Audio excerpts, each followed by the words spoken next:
My name is Annabelle Thompson, and I'm 28 years old. 4 weeks ago, my parents sold my grandmother's antique piano, the one she promised would be mine, and used all $95,000 to buy my sister a brand new Mercedes. They thought Grandma was too sick in hospice to ever find out. They thought I was too weak to tell her. They were wrong. When I finally told Grandma what they'd done, she didn't cry. She didn't scream. She simply reached for her phone, dialed one number, and said 7 words that would destroy everything my parents thought they owned.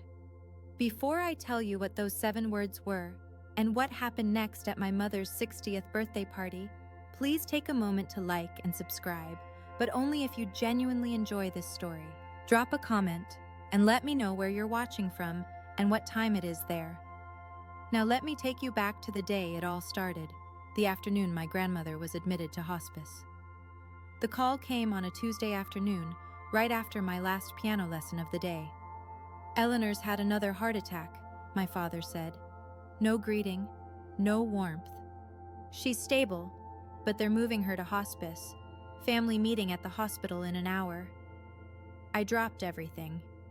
By the time I arrived, my parents and my sister Megan were already huddled in a corner of the waiting room, speaking in low voices. My father, Richard Thompson, stood with his arms crossed. My mother, Diane, clutched her designer purse like a lifeline. And Megan, 4 years younger, always the favorite, was scrolling through her phone, barely looking up. "Good, you're here," my father said. "We need to divide responsibilities. Not, how are you holding up? Not, this must be hard for you. Just logistics. Someone needs to visit Mother daily," he continued. "Diane and I have the business to run. Megan's in a critical phase with Daniel's family." Daniel Harrison, Megan's boyfriend of 8 months, son of my father's most important business partner. "So, Annabelle," my father looked at me like he was assigning a chore. "You'll handle the visits. Your schedule is flexible. Teachers don't exactly work overtime." I wanted to say that I taught music to 37 children every week, that I ran after-school programs, that my time had value too, but I didn't. "Of course," I said quietly. "I want to be with her anyway." "Perfect." My father was already turning away. "Keep us updated if anything changes." As I walked toward Grandma's room, I heard my mother's voice drift down the hallway, meant for Megan's ears alone. "At least she's useful for something." I kept walking. I didn't turn around. Not because I didn't hear, but because I'd grown so used to this kind of pain that I'd stopped expecting it to be acknowledged. Grandma Eleanor's room smelled like lavender and old books. She insisted on both. "They try to make everything smell like antiseptic," she told me on my first visit. "I refuse. If I'm going to die, I'll die surrounded by things I love." She was 76, sharp as a blade, and dying of congestive heart failure. The doctors gave her weeks, maybe a month or 2 if she was lucky. I visited every day after school.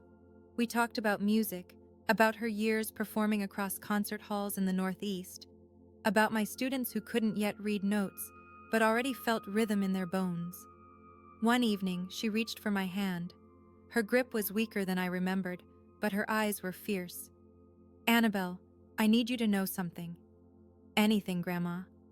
"The Steinway." She paused, letting the words settle. "My mother's piano, the one from 1892. I knew it well. I'd learned my first scales on those ivory keys when I was 7 years old. That piano had been the soundtrack of my childhood, the only place in the family where I felt truly seen." "It's yours," she said firmly. "I've already told Richard and Diane. Told them last month, in front of everyone. That piano belongs to you." I remembered that conversation. My father's jaw tightening, my mother exchanging a look with Megan, my sister rolling her eyes and muttering something about sentimental junk. "Grandma, you don't have to." "I want to." She squeezed my hand. "You're the only one who understands what it means. Promise me you'll take care of it." "I promise." She smiled then, a knowing smile that seemed to hold secrets I couldn't yet see. "There are some things more valuable than money, child, and some people who need to learn that lesson the hard way." 2 weeks later, everything changed. Grandma had asked me to bring some old photographs from her house, pictures of her performing days, images she wanted to see one last time. I still had a key, so I drove over after school on a rainy Thursday afternoon. The house was quiet, too quiet.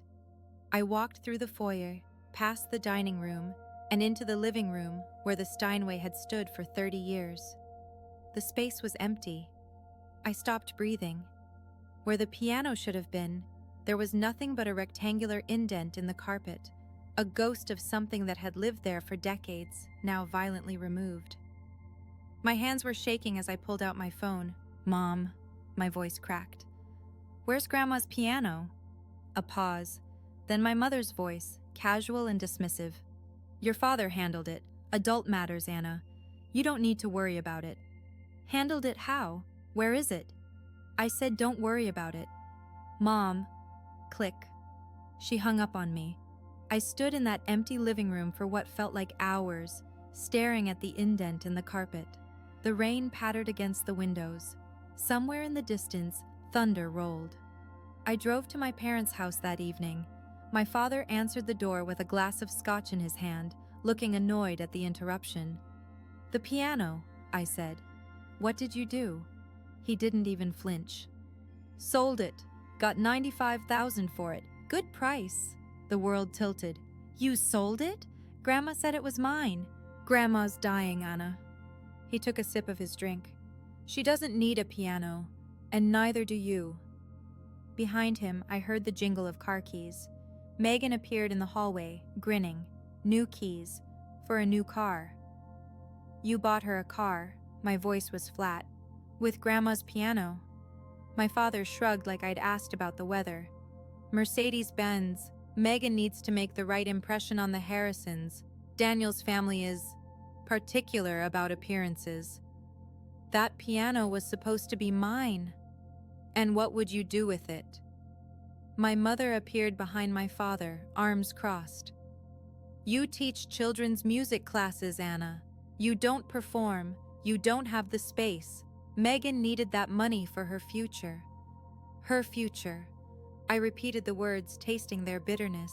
Megan sauntered into the foyer, swinging her new keys like a trophy. "Don't be jealous, Anna. It's not a good look." She smiled, all teeth.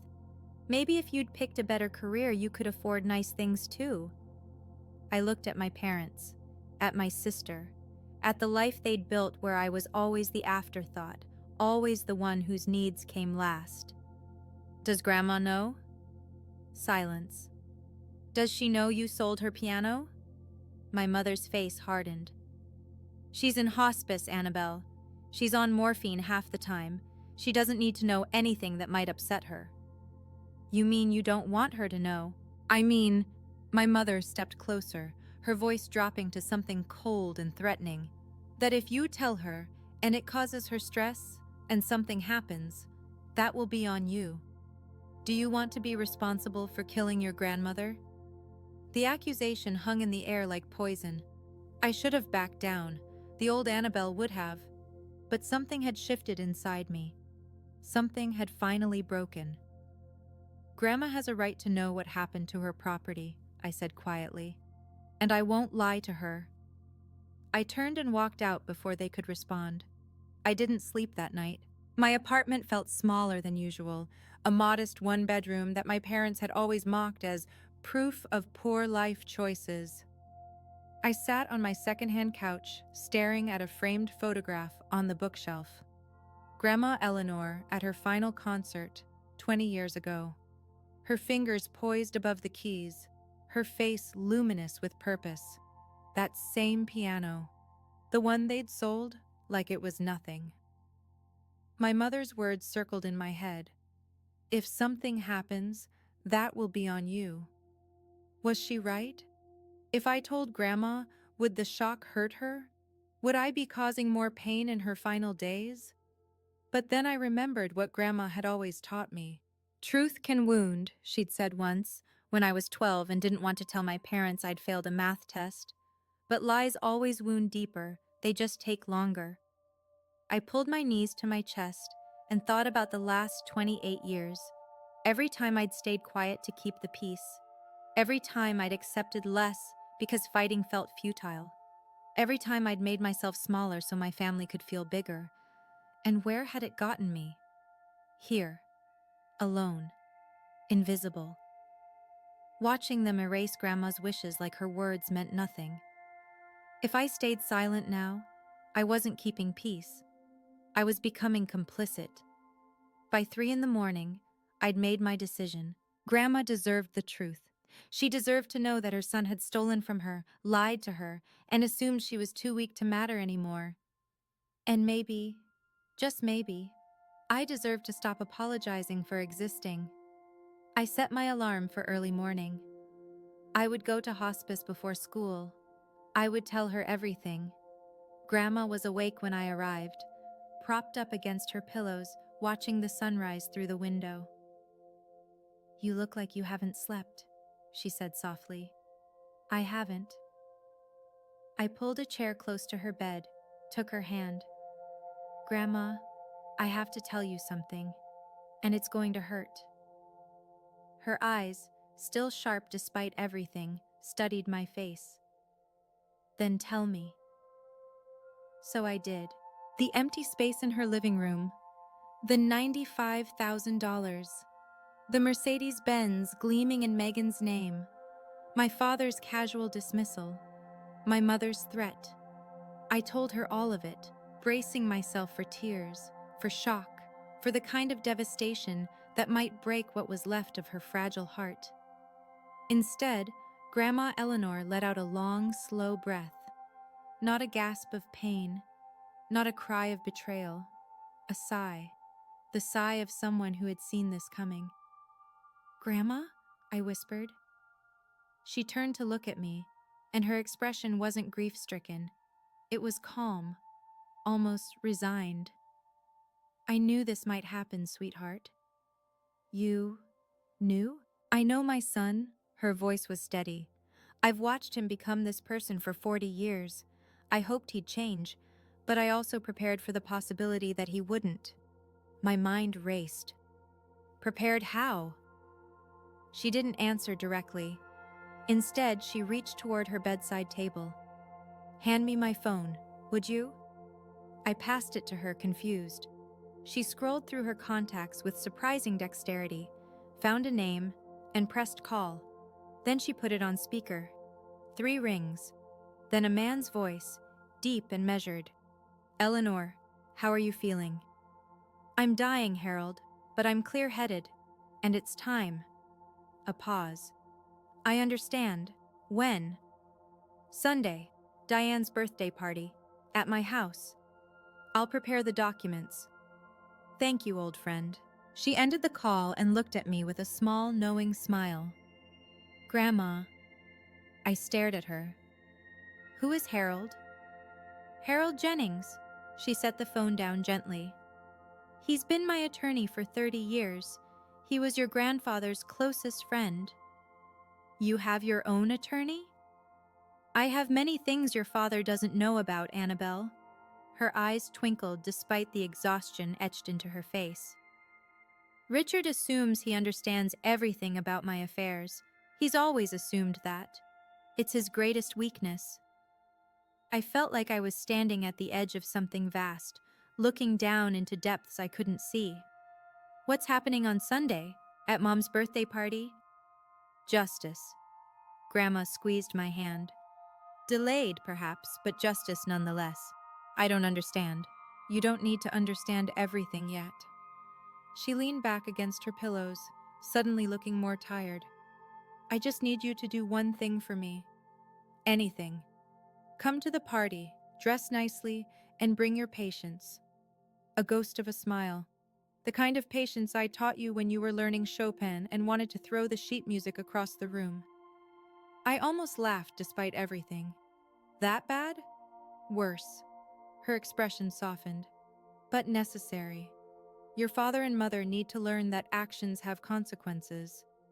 And I've spent 5 years making sure that when the lesson finally came, it would be unforgettable." 5 years. She'd been planning something for 5 years. "Grandma, what did you do?" She closed her eyes, exhaustion winning out. I protected you, sweetheart, the way I should have protected you all along. I'm only sorry it took me so long to act. I sat with her until she fell asleep, my mind spinning with questions. Harold Jennings. Sunday. My mother's birthday party in Grandma's house. Something was about to change. I could feel it. I just didn't know what. 2 days later, I found myself sitting in a small law office on the outskirts of Philadelphia. Harold Jennings was nothing like I'd expected. He was in his late 60s, with silver hair and gold-rimmed glasses, his movements slow but precise. His office smelled of old leather and paper, lined floor to ceiling with legal volumes. Annabelle Thompson. He extended his hand. Your grandmother speaks of you constantly. It's a pleasure to finally meet you. Mr. Jennings, Harold, please. He gestured to a chair across from his desk. Sit. Your grandmother asked me to explain a few things before Sunday. I sat. My hands were trembling slightly. Your grandmother is a remarkable woman, Harold began. She's also far more astute than her children give her credit for. She's been observing and planning. Planning what exactly? He folded his hands on the desk. Tell me, Annabelle, do you know who owns the house your parents live in? They do. Grandma gave it to them when Grandpa died. Harold's expression didn't change. Is that what they told you? It's what everyone says. Everyone's wrong. He pulled a folder from his desk drawer and slid it across to me. Your grandmother allowed Richard and Diane to live in that house rent-free, but she never transferred ownership. Not legally, not ever. I stared at the document in front of me. The property deed. Eleanor Whitmore's name, clear as day, no transfer, no amendment. They've been living in her house for 10 years, I said slowly, thinking it was theirs? Precisely. My head was spinning. But why would Grandma let them believe? Because she was watching Annabelle. Harold leaned forward, watching to see if her son would prove her fears wrong. Unfortunately, he did exactly what she expected. That night, I returned to my apartment and began searching. Grandma had given me a box of old belongings years ago. Photographs, letters, pressed flowers from her garden. I'd never looked through it carefully. It felt too intimate, like reading someone's diary. But now I needed answers. I found it near the bottom, beneath a stack of faded concert programs. A sealed envelope, yellowed with age.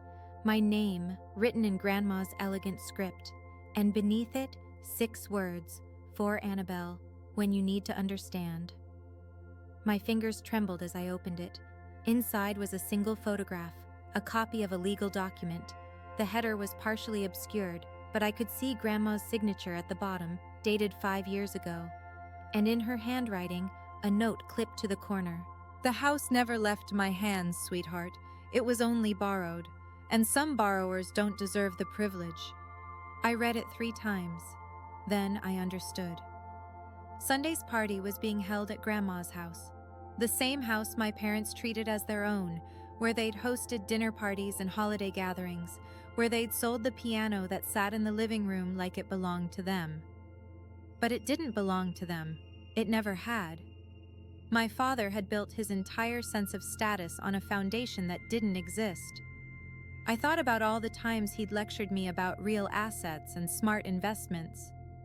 All the times he'd mocked my small apartment while standing in a home he didn't actually own.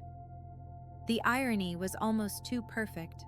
I tucked the letter back into its envelope and set it on my nightstand. Sunday was 3 days away. Whatever Grandma had planned, it was going to happen in the place my parents had claimed as their territory, and they had no idea what was coming. The night before the party, Grandma called.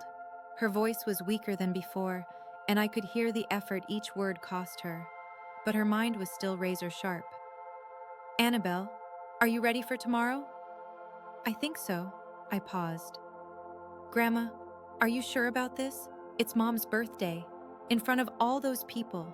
That's precisely why it needs to be tomorrow. She took a slow breath. Your father sold my piano in front of everyone. He announced it at that family dinner last month like it was his decision to make. He didn't ask me. He didn't think about you. He assumed I was too weak and you were too quiet to matter. I closed my eyes. I remember. Then you understand why the lesson needs witnesses. Her voice softened. I'm not doing this for revenge, sweetheart. Revenge is empty. I'm doing this because it's right, and because you deserve to be protected, especially after I'm gone. Tears burned behind my eyes. Grandma, I should have acted sooner. I watched how they treated you for years, and I kept hoping Richard would change. That was my mistake. Love made me blind for too long. It's not your fault. Maybe not entirely, but I can still make it right. A pause. I don't have much time left, Annabelle. The doctors say weeks, but I think it's less. I can feel it, so I need to know. Do you trust me? Always. Then come tomorrow. Wear something that makes you feel strong, and no matter what happens, remember, you are not the villain in this story. You never were. We said goodnight. I held the phone against my chest for a long time after she hung up. Tomorrow would change everything. I just had to be ready to let it. Sunday arrived with pale winter sunlight and the kind of crisp air that makes everything feel sharper. Grandma's house, my parents' borrowed house, looked almost festive. Someone had hung a happy 60th birthday banner across the porch. Cars lined the driveway and spilled onto the street. I parked at the far end and sat in my car for a moment, gathering myself. I'd chosen a navy blue dress, simple but elegant. Pearl earrings that Grandma had given me for my 21st birthday. My hair pinned back neatly, armor for a battle I didn't fully understand. Inside, the house buzzed with about 30 guests. Aunts and uncles I saw only at holidays, neighbors from the old days, a handful of my father's business associates. I recognized Mr. Harrison near the fireplace, Daniel standing beside him with Megan on his arm. The living room drew my eye immediately. The corner where the Steinway had stood for 30 years was empty. Someone had placed a large potted plant there, trying to fill the void. It looked ridiculous, a leafy green apology for something that couldn't be apologized away. My mother stood near the dining table in a red designer dress, accepting compliments like a queen receiving tribute. My father hovered nearby, working the room with practiced charm, and in the far corner, almost invisible among the crowd, sat Harold Jennings. His leather briefcase rested beside his chair. He caught my eye across the room and gave an almost imperceptible nod. I nodded back. My Aunt Margaret, Grandma's younger sister, appeared beside me. "Anna, sweetheart, how is Eleanor? Really?" "Tired," I said honestly, "but still sharp." She always was the smart one. Aunt Margaret's eyes drifted to the empty corner. "I noticed the piano's gone. Richard said Eleanor wanted to sell it?" I opened my mouth to respond, but my father's voice cut through the crowd. "Everyone, if I could have your attention, please." My father stood in the center of the living room, crystal glass raised, commanding the space like he owned it, which I now knew he didn't. Today we celebrate 60 wonderful years of Diane Thompson. Applause. My mother beamed. And I also want to take a moment to share some exciting family news. My stomach dropped. As some of you know, our daughter Megan has been seeing Daniel Harrison, son of my dear friend and partner, James. He gestured toward Daniel, who smiled politely. And to celebrate her bright future, we have a special surprise. He led the entire party outside, where a gleaming silver Mercedes-Benz sat in the driveway, a red bow perched on its hood. "A gift," my father announced proudly, "made possible by Grandma Eleanor's generosity. She sold her antique piano to invest in her granddaughter's future." Megan squealed, threw her arms around my father, and posed for photos beside the car. I stood frozen on the porch. He was doing it again, rewriting the story, making himself the hero while erasing Grandma's wishes entirely. A woman I didn't recognize leaned toward her husband. "Wasn't that piano supposed to go to the other granddaughter? The music teacher?" Her husband shrugged. "Guess plans changed." Aunt Margaret appeared beside me, her face pale. Anna, did Eleanor really agree to this? Before I could answer, Megan spotted me and called out, her voice dripping with false sweetness. Anna, come take a picture. Don't be jealous. I'm sure Grandma will leave you something too. Maybe her collection of old sheet music? Scattered laughter from the crowd. My hands were shaking. My vision blurred with tears I refused to let fall. And then, behind me, I heard the click of a briefcase opening. Everyone began filing back inside, but Aunt Margaret blocked my father's path. Richard! Her voice was steady, but I could see her hands trembling. I need to ask you something. My father's smile didn't waver. Can it wait, Margaret? We're in the middle of... Did you ask Eleanor before you sold that piano? The question landed like a stone in still water. Conversations nearby stuttered to a halt. Mother is in hospice, my father said smoothly. She's not in a condition to make these kinds of decisions. We did what was best for... I spoke with her this morning. Aunt Margaret's voice grew stronger. She's clear-headed, Richard, completely lucid. And she told me you never asked her permission.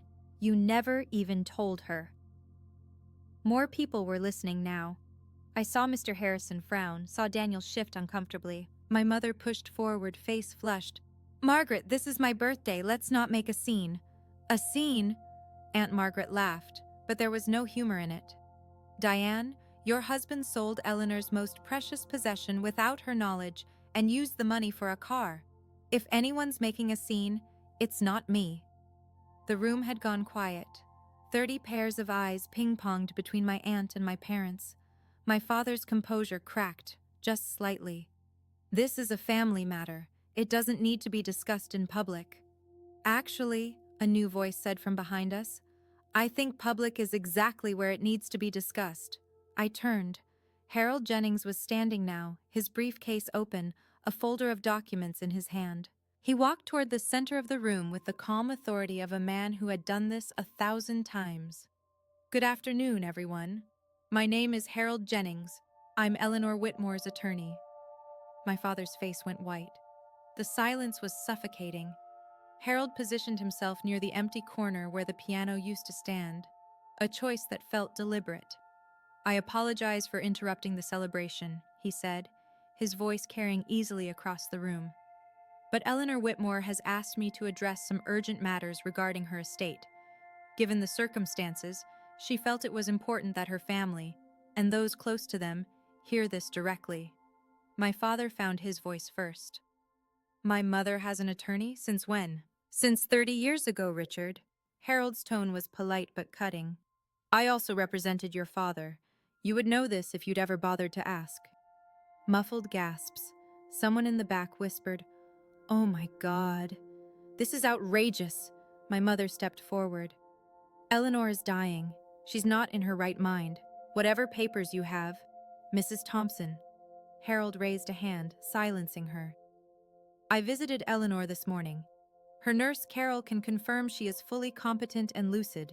She dictated specific instructions for today's meeting. He opened the folder and removed a document. Now I understand there's been some confusion about property ownership. So let me clarify. He held up the paper.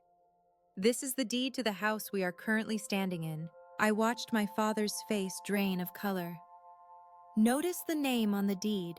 Eleanor Whitmore, not Richard Thompson, not Diane Thompson. Harold paused, letting the words sink in. This house has never been transferred. It was never gifted. Your parents have been living here rent-free for 10 years at Eleanor's generosity.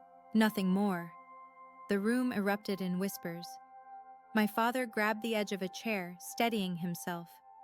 Megan stared at her father, confusion and panic warring on her face. And Harold Jennings wasn't done. That, he said quietly, is just the beginning. If you're still here, I'm guessing you're holding your breath the same way I was in that moment. Before I tell you what Harold revealed next, I want to ask you something. Who do you think actually owns that house? My parents. Because surely Grandma must have transferred it at some point. B. Grandma, because there's been a secret all along. Me, because the biggest twist is yet to come. Drop your answer in the comments, then keep watching to find out. My father's voice cracked.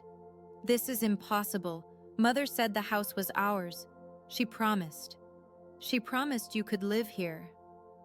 Harold set the deed on the dining table where everyone could see it. She never promised ownership. There's a significant legal difference, Mr. Thompson.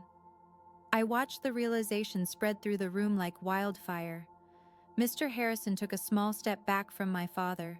One of the neighbors exchanged a knowing glance with her husband. For 10 years, Harold continued, you've enjoyed this property without paying rent, utilities, or property taxes, all covered by Eleanor's accounts. You've treated it as your own. You've even made modifications without permission. He glanced at the modern light fixtures my mother had installed last year. Legally, you are tenants at will, and the property owner has the right to terminate that arrangement at any time. You can't be serious. My mother's voice was shrill. We've lived here for a decade. We've invested in this house. Invested without authorization. Harold's expression didn't change. Any improvements you've made without written consent belong to the property owner, Eleanor Whitmore. Megan grabbed Daniel's arm. This is insane. Dad, tell them this is some kind of joke. My father couldn't speak. He was staring at the deed like it was a death warrant. I should also mention, Harold added, almost casually, that Pennsylvania law takes property fraud quite seriously. Representing someone else's property as your own, particularly in business contexts, can have significant legal consequences. I saw Mr. Harrison's expression shift from confusion to cold calculation. He was looking at my father differently now, not as a partner, but as a liability. The empire my father had built on borrowed prestige was crumbling before our eyes, and Harold still had more documents in his folder. Now, Harold said, pulling out a second document, we come to the matter of the trust. What trust? My father's voice was barely above a whisper. 5 years ago, Eleanor Whitmore established a separate trust, independent of the will that was shared with your family. This trust was created specifically to protect her most valuable assets in the event of, he paused delicately, financial misconduct. Financial misconduct? My mother sputtered. We're her family. Family members can still commit misconduct, Mrs. Thompson, as recent events have demonstrated.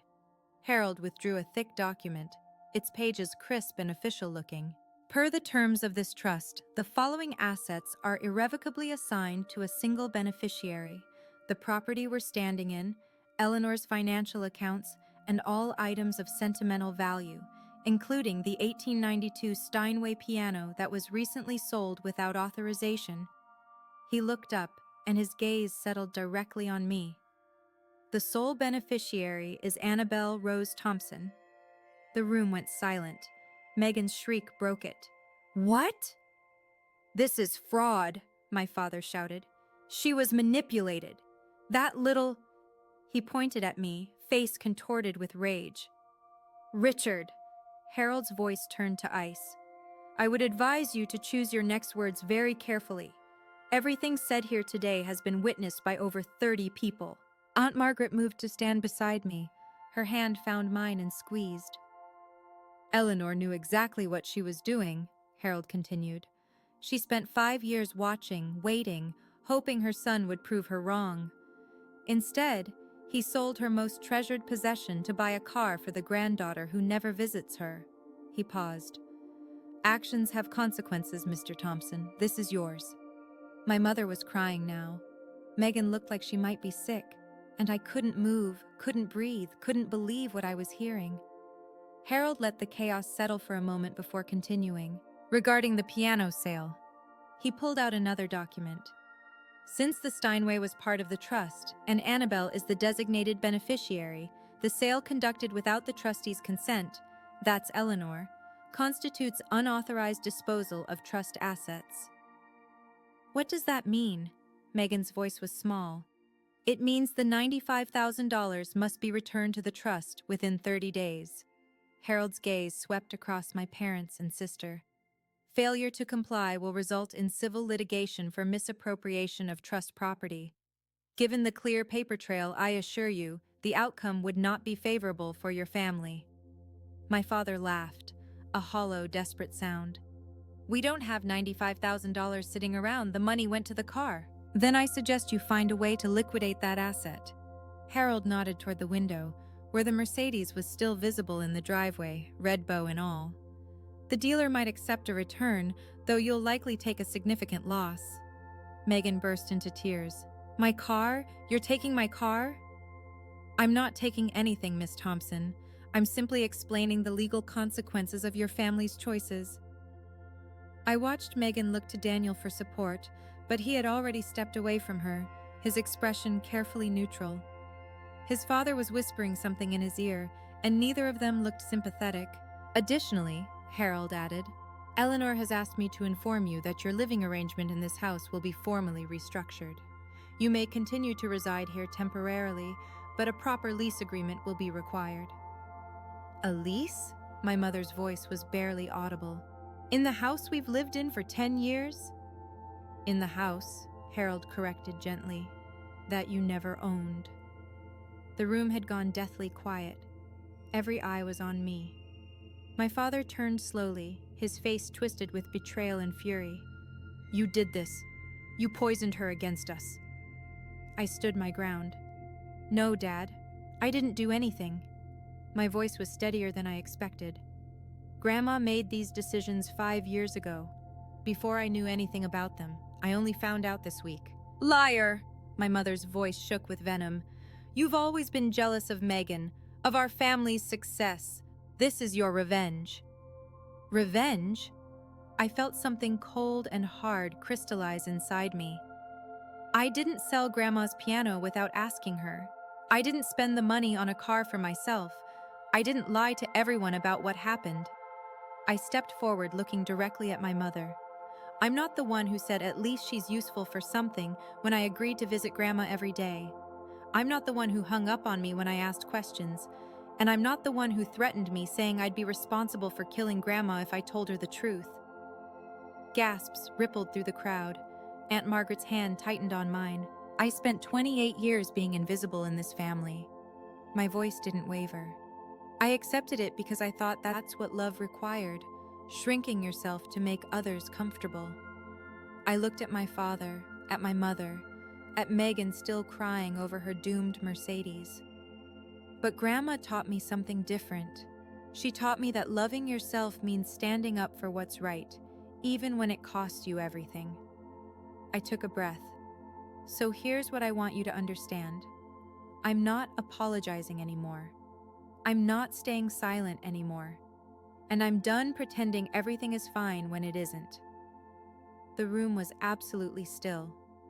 After the crowd began to disperse, slowly, awkwardly, with whispered goodbyes and avoided eye contact, Harold pulled me aside.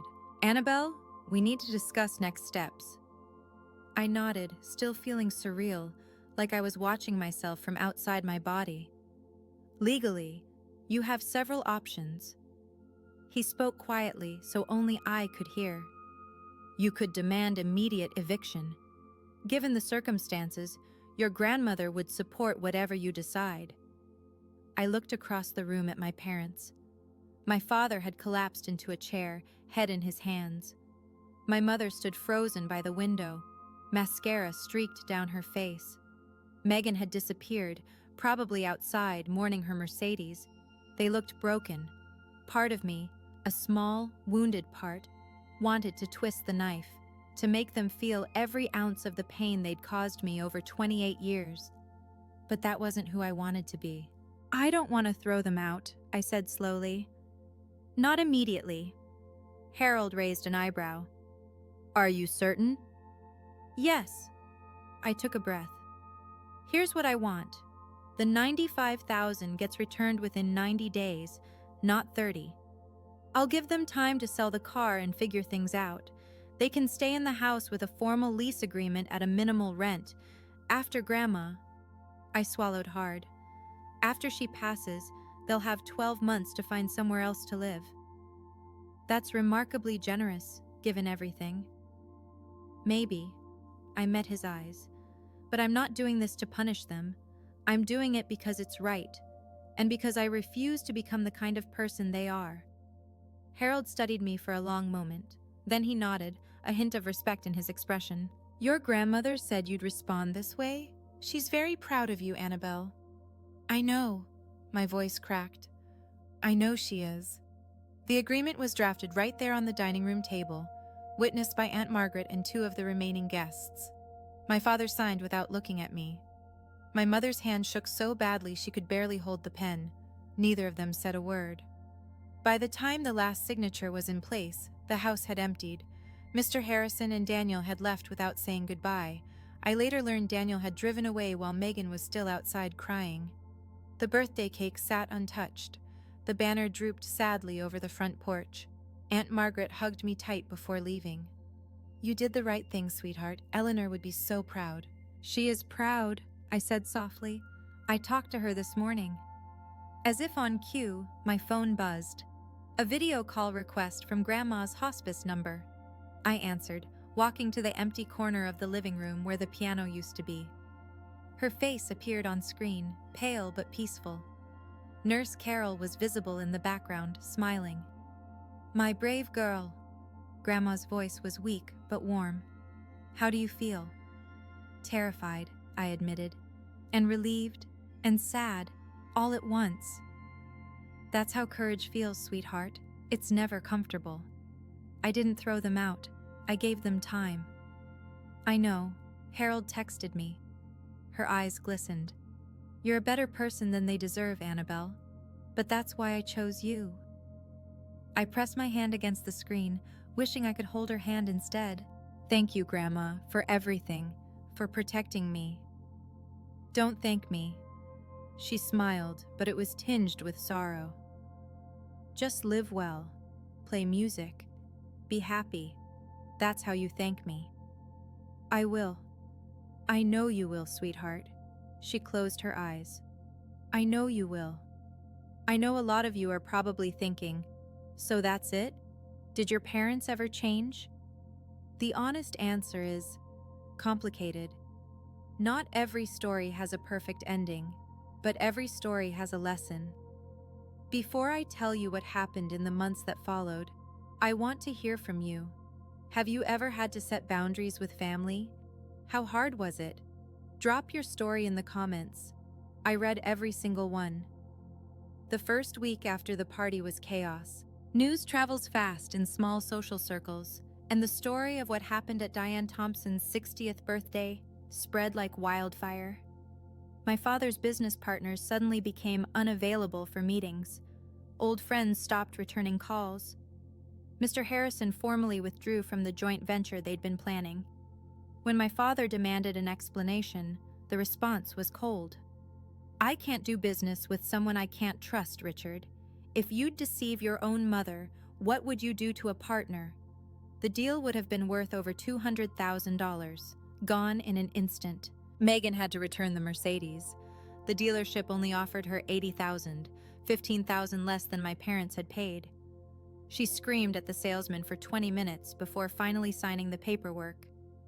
Daniel broke up with her 3 days later via text message. My family thinks it's best if we take some time apart, the message read. Translation: they wanted nothing to do with the Thompson family drama. My sister, who had always been the golden child, found herself suddenly ordinary. No car, no wealthy boyfriend, no special status. She had to borrow my mother's old Honda to get to job interviews. I didn't gloat. I didn't reach out. I simply went about my life, teaching piano to my students, visiting Grandma every evening.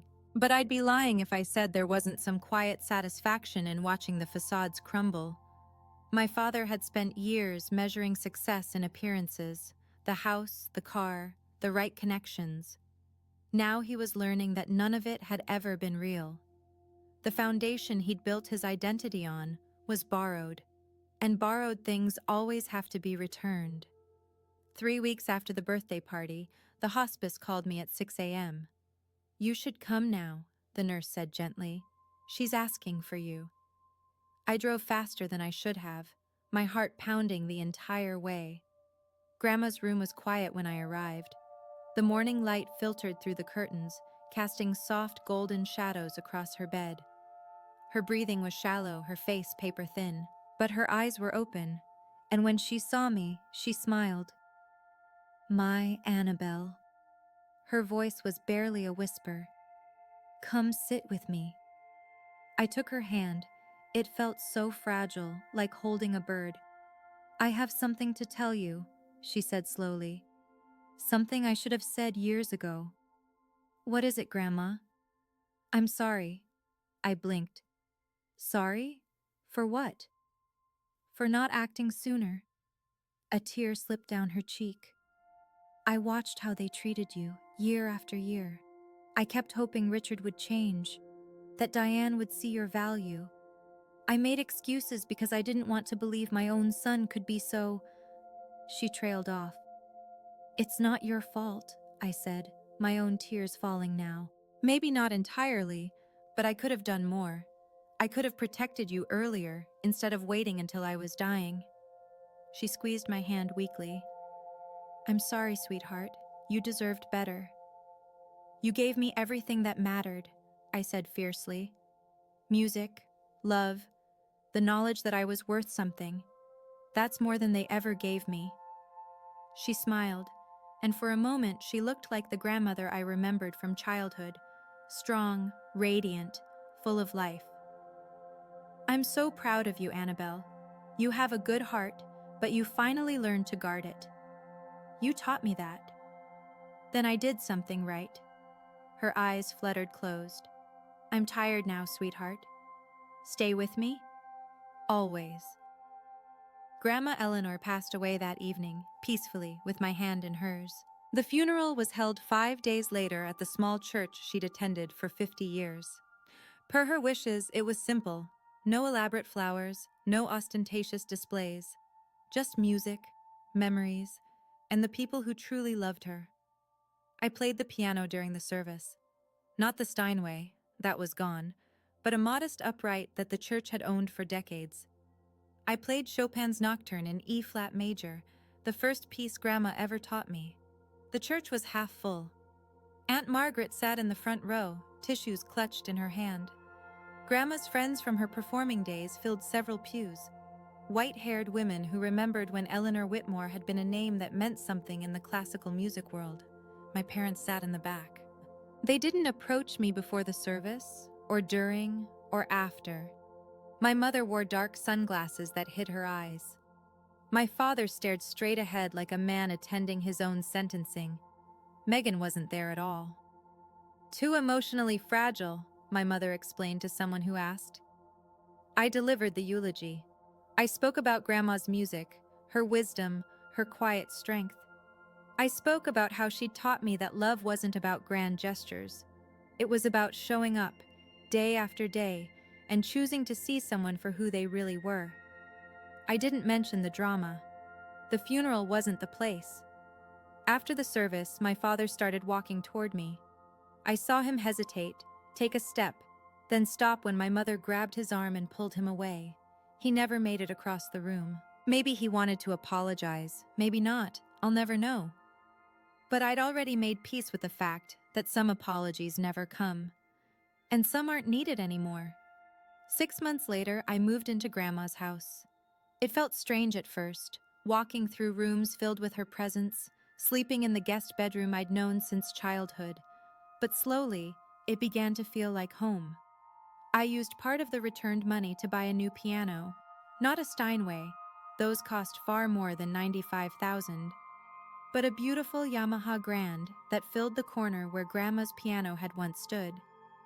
Different, but meaningful in its own way. A new beginning. I started teaching private lessons on weekends. My first student was Aunt Margaret's granddaughter, Sophie, 8 years old, bright-eyed, with the same impatient energy I'd had at her age. When she played her first complete scale, I cried. My parents moved out 2 months after Grandma's death. They didn't wait the full 12 months I'd offered. They said they couldn't live somewhere with so many painful memories. I think they just couldn't stand the reminder of what they'd lost. They bought a small condo across town. My father's business was struggling, scaled down to half its former size. My mother joined a different social club, one where people didn't know the family's history. We didn't speak, not out of anger exactly, just distance. Some gaps are too wide to bridge. But I wasn't bitter. Bitterness is exhausting, and I had a life to build. In the evenings, I'd sit at the piano and play until the stars came out. Sometimes Chopin, sometimes Bach, sometimes just improvised melodies that went nowhere and everywhere. Grandma's presence lingered in those moments, in the smell of lavender from the garden she'd planted, in the creak of the old floorboards, in the way the light fell through the windows at sunset. She was gone, but she was everywhere, and I was finally free. 8 months after the funeral, my phone rang. Megan. I stared at the screen for 3 rings before answering. Anna? Her voice sounded different, smaller, less certain. Megan. Silence stretched between us, 28 years of sisterhood reduced to awkward pauses. I'm not calling to ask for anything, she said finally. I wanted to say something. Okay. I've been thinking a lot. About everything that happened. About how I acted. She took a shaky breath. I was so angry at first. At you, at Grandma, at everyone. I thought you'd stolen something from me. And now? Now, another pause. Now I'm working at a marketing firm, entry level.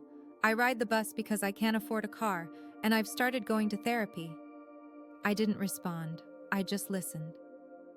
My therapist says I have a lot of unpacking to do. About Mom and Dad, about how I was raised, about why I thought I deserved everything without earning it. She laughed, but it was hollow. Turns out, being the favorite isn't actually a gift. It's a trap. I'm glad you're working through it, I said carefully. I'm not asking you to forgive me. Her voice cracked. I don't deserve that. I just wanted you to know that I understand now. Why you did what you did. Why Grandma did what she did. Grandma loved you too, Megan. She just couldn't reward behavior that hurt other people. I know. A sniffle. I know that now. We sat in silence for a moment. If you ever want to talk, I said slowly, I'm willing to listen. But trust takes time to rebuild. I understand. Good. We hung up without saying goodbye, not out of coldness, but because neither of us knew how. Some doors, once closed, open slowly. But they can still open. It's spring now, a full year since Grandma entered hospice. Tonight, I sit at my piano as the sun sets over the garden.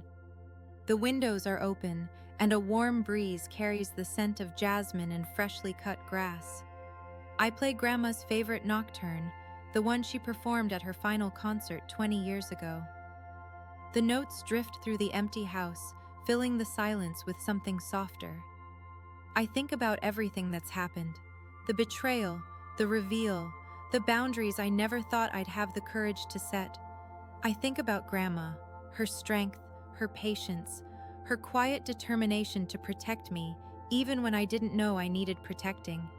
I think about my parents, in their small condo, rebuilding a life that will never be quite what they imagined. About Megan, riding the bus, learning for the first time what it means to earn something. I don't hate them. Hate takes too much energy, but I don't need them anymore either. And that's a kind of freedom I never expected to find. The nocturne ends. The final notes hang in the air, then fade into the evening quiet. I look at Grandma's photograph on the piano, her at 60, radiant, fingers poised over the keys of the Steinway I'll never play again. I'm doing okay, Grandma, I whisper. I'm more than okay. Somewhere, I like to think she hears me. I close the piano lid, stand, and walk to the window. The stars are just beginning to emerge, pinpricks of light in the darkening sky. I don't have the original piano. I don't have the family I thought I had. But I have something better. I have myself. I have boundaries. I have a life I built on truth instead of silence. And that's the real inheritance Grandma left me. And that's my story. Thank you for staying until the end. If this resonated with you, if you've ever had to stand up for yourself in a family that made you feel invisible, I want you to know, you're not alone. Setting boundaries isn't selfish. It's how you honor your own worth. Hit like if this story meant something to you. Subscribe if you want more stories like this. And check the description for more videos I think you'll love. Take care of yourselves, and remember, you deserve to be seen.